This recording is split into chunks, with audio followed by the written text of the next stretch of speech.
Hello, and welcome back to Adam Smooth Talk Radio. We've got a very special show for you today.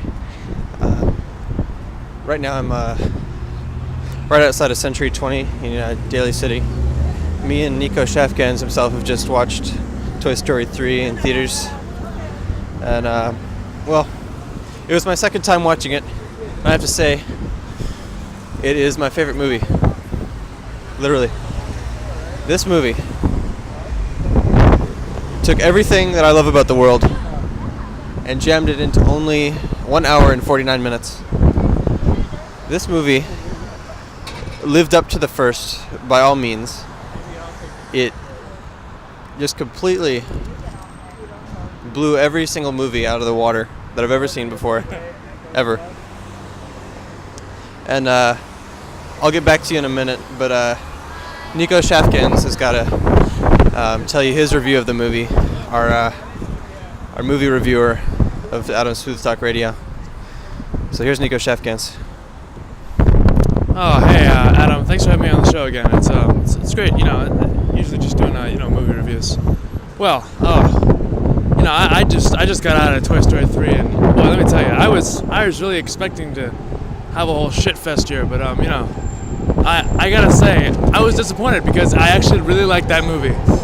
Like, that movie, hands down, was the greatest film I've ever seen in my entire life.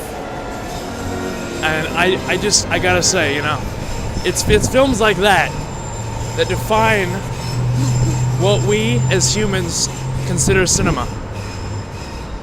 Every shot in that movie was its own story. You could take a frame from that movie and make it into a painting. No, it is a painting. Every shot in that movie is a painting. You could put that in a frame and put it on a wall, and people will be like, "Wow, that's a fucking awesome painting." So, how do you think this movie would measure up to the other two movies, Nico? Well, in terms of measuring up to the first one, it blew it out of the water. I mean, the first one, it was a pioneer. It told the story. It began the story. And in terms of the second one, it was just a bridge. It was one of those bridge films where you get to connect the plot points to another story, and it was almost its own story, but it didn't live up to the hype the first one did, in my opinion. But the third one, in comparison to the second, it finished it. I mean, it didn't pull Pirates of the Caribbean at all. It pulled its own thing. It pulled the Toy Story.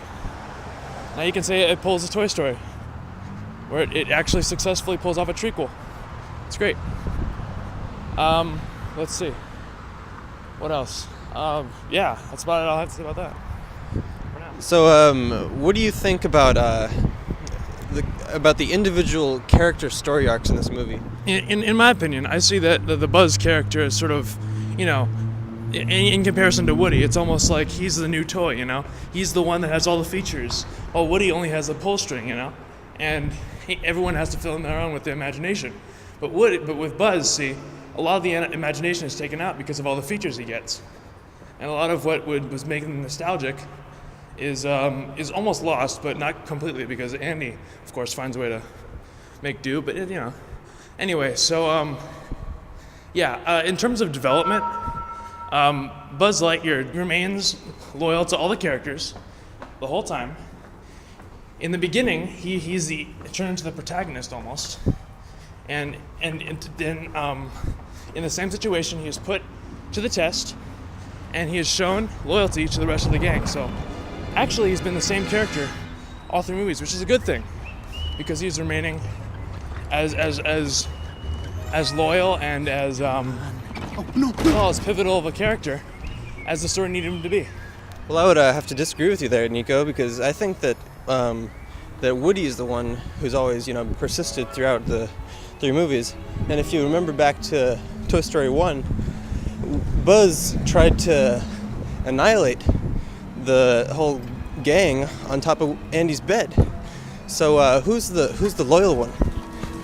Well, yeah, I have to agree with you that Woody's more... No, I don't think you understand. I mean, I think that, Woody, he persisted throughout all three movies, and you just see in Andy's eyes that he loves Woody. So, what do you have to say to that, Nico? Okay. Well, What? Okay.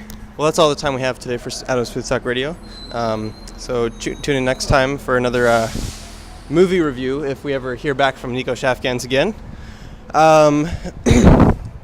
Okay.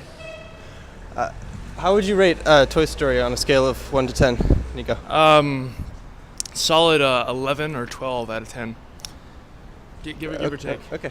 All right. That Well, was the little spiel you just had. that was Nico Schafgans is giving Toy Story a good 11 or 12 out of 10. So, yeah. Just tune in next time to Adam's Smooth Talk Radio. We're gonna have some more stuff coming up this summer, and you'll get to know more about yourself and more about the world around you, I guess. So yeah, bye. Nico, I told you that